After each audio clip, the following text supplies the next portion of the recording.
আজকে সকালে যখন বাজারে গেছে তখন একটা বড় চিতল মাছ পছন্দ হওয়ায় সেটা কেটে নিয়ে আসছে। দেখুন পিসগুলো কত সুন্দর। সেখানে দেখলে মনে হলো যে এখনই খাই। তখন কিছু পিস নিয়ে আমি ভাবলাম যে রান্না করে ফেলি। ধুয়ে ভালো করে লবণ, মরিচ গুঁড়া, তারপরে হলুদ গুঁড়ো এগুলো সব দিয়ে সুন্দর করে আমি মাখিয়ে নিলাম। মাখানোর পর সবগুলো পিস একটা একটা করে প্যান গরম করে তাতে দিয়ে দিলাম। দেখুন কত সুন্দর দেখা যাচ্ছে।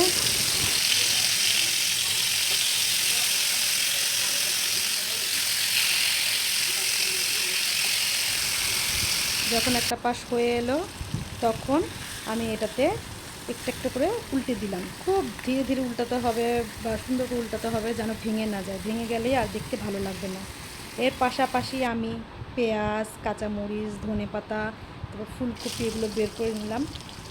পরে তেল গরম করে এটাতে পেঁয়াজ কুচি, আদা রসুন বাটা, তেজপাতা, তারপর হলুদ মরিচের গুঁড়ো দিয়ে এটাকে ভালো মতো কষিয়ে নিতে হবে যেন খেতে মজা হয়। কিন্তু এটাতে আর পরে ফুলকপি দিয়ে রান্না করা হয়নি, শুধু দো পেঁচিই করে ফেললাম। এর জন্য যেন মাছগুলো দেখতে ভালো দেখা যায়। পরে খুব সুন্দর করে কষানোর পর আমি এটাতে মাছগুলো, ভাজা মাছগুলো ঢেলে দিলাম। ঢেলে দেওয়ার পর এটাকে একটু সামান্য নাড়াচাড়া করে সামান্য পানি দিয়ে এটাকে আমি প্রায় 10 মিনিট, 8 থেকে 10 মিনিটের মতো ঢাকনা দিয়ে ঢেকে রাখবো যেন একটু ভাপে ভালো হয়।